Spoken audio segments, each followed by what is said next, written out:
السلام علیکم ناظرین، استقبال ہے ہمارے YouTube channel PI Islamic news پر۔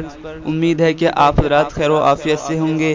ناظرین، ہمارے چینل سے جڑنے کے لیے چینل کو سبسکرائب کریں اور بیل آئیکن دبانا بالکل نہ بھولیں۔ ناظرین، مدھیہ پردیش سے بہت افسوسناک خبر آ رہی ہے۔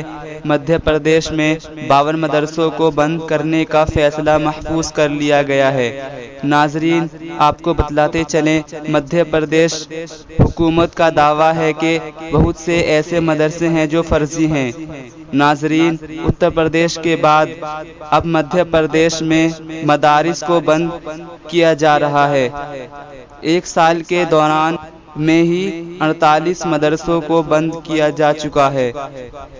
بتایا جا رہا ہے سرکاری امداد سے چلنے والے مدرسوں میں معائنے کے دوران بہت سی غلطیاں پائی گئی ہیں، اس وجہ سے مدرسوں کو بند کیا جا رہا ہے۔